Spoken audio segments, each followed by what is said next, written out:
Hi everyone, this is Janet from Mixed Media Mama. I wanted to come to you today and show you my second batch of rusted goodness. We've had phenomenal weather. It's been about 75 to 80 degrees depending on the day. This whole first week in November, it's just stunning. So I thought I would take advantage of that nice weather and make another batch.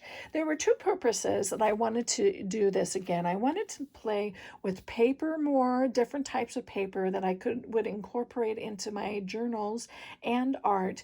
And second, I wanted to make sure that the color would be a little bit lighter. So there was a few steps, and I will link all of Dee Dee Catron, sorry, below, and I will do all the links where I took the online courses down below too. So those two purposes that I really wanted to utilize, and I think it turned out quite well. So of course I had to use up the leftover fabrics.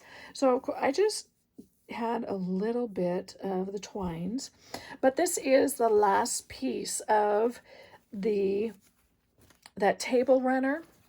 You can kind of see it was about, I'd say a 3 by 5 foot table runner maybe, and I cut it up, and this was on the bottom. So I wanted to show you first of all the things that I did different because of the time frame that I had. I shortened that time frame, and then I air dried it more, so that made it lighter, I believe, at least here where I live, because I had to really utilize the heat quite well.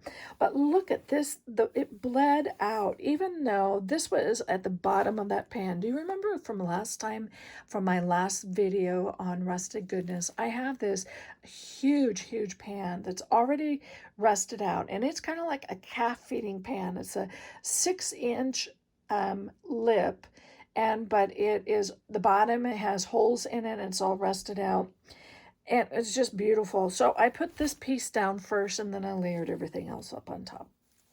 But you can see it just bled even from this area, and it almost has kind of a burgundy, mahogany look. So that was really nice. The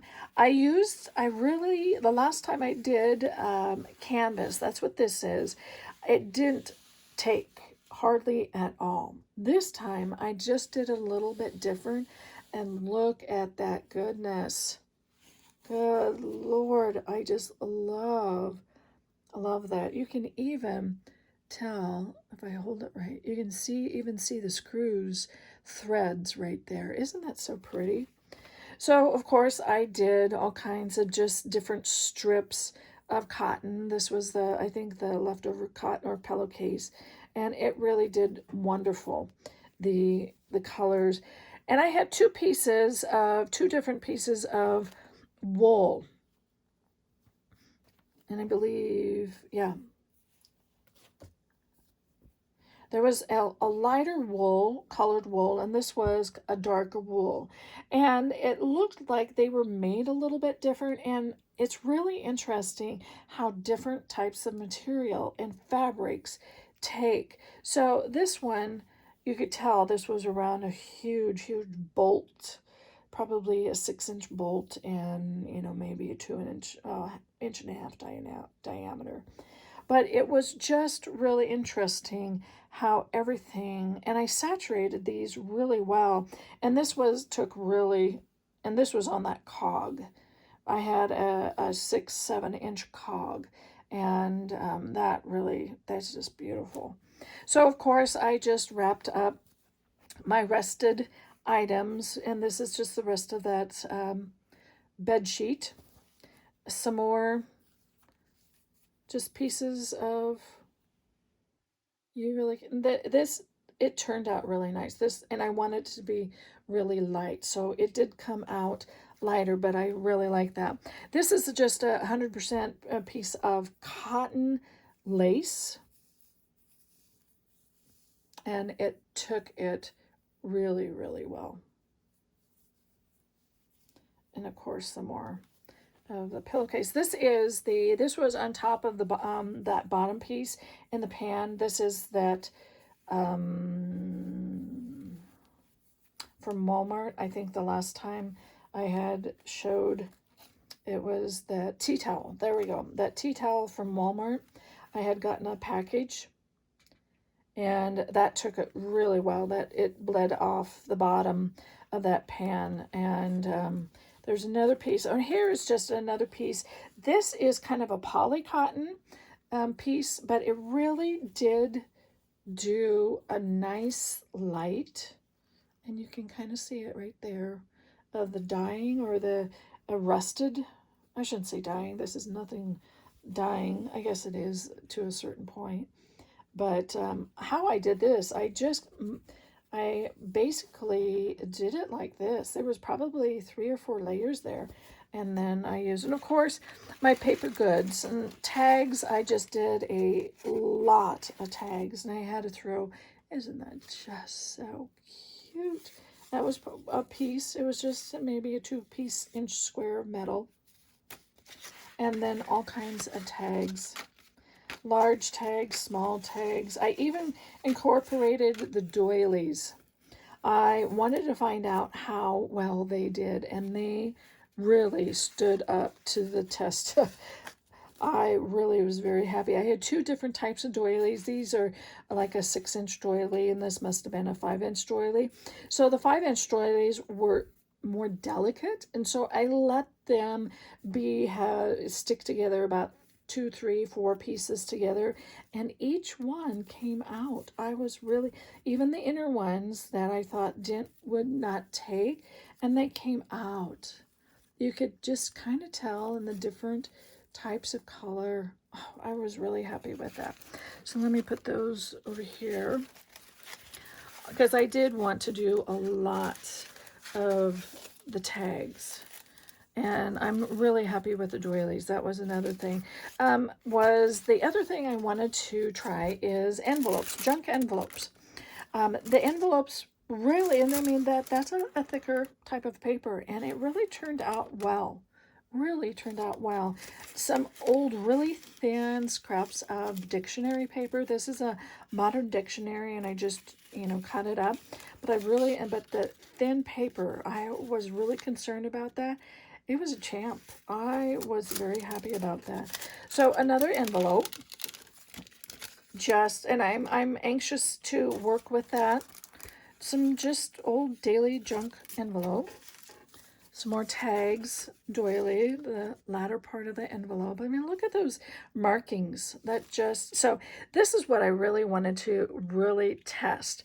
I have a huge book of maps. It's like a 1920, 1930-ish types of maps. And I used the back pages of that. I didn't really, because the maps are beautiful in itself. But I used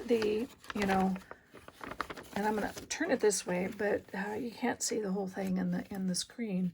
But look how it looks very watercolorish. Most of these I had them folded, but this one I think I had it wrapped around a really long piece.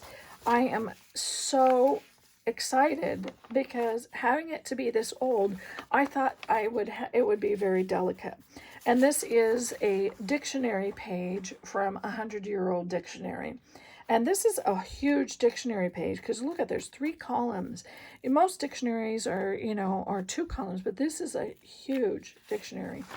And this really stood up too. Now granted, I had to be very, very, very soft when I was unrolling or taking these out, and I let them dry naturally, and then I ironed them. And ladies and people, there is nothing like, I have finally realized, this is a deli paper. I have finally realized that ironing paper, the crinkling, that texture, that sound is just soothing for me. I loved it. This is an old ledger.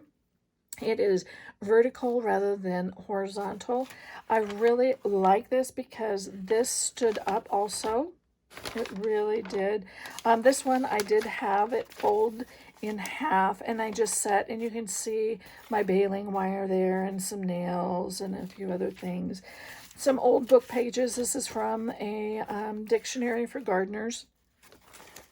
And these really stood up because they were thicker paper.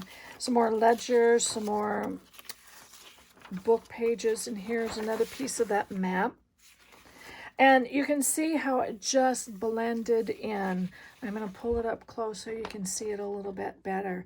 You can see the markings on there, but I really didn't. I know this one specifically, and I'm going to fold it in half, and you can see kind of the,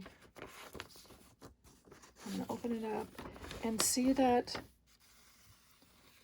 it even, I mean, it just amazes me how certain parts of the paper picked up things and other parts of the paper didn't.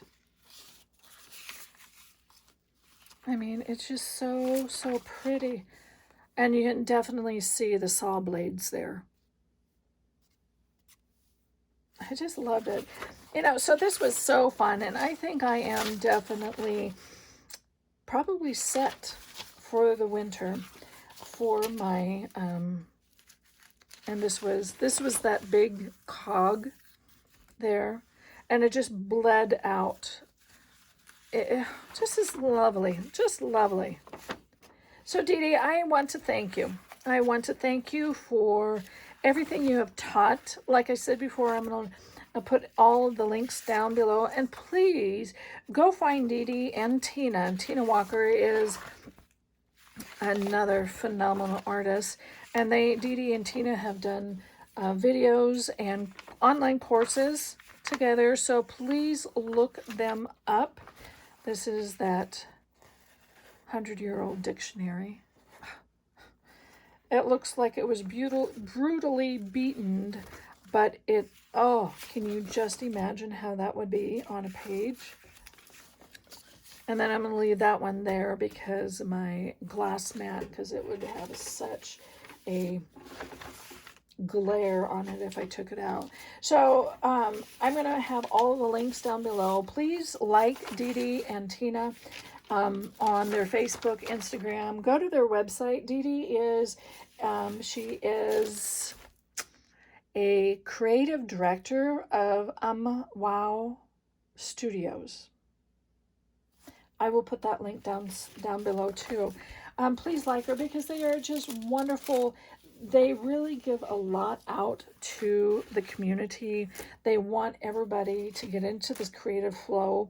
And in this pandemic, this is a wonderful time to do it because, you know, what else do you got? If you like to, whatever level you are, they really embrace you and support you. So thank you again, Dee Dee. I appreciate it, and have a great day. Please, everyone, be safe out there. Just really fuel yourself again.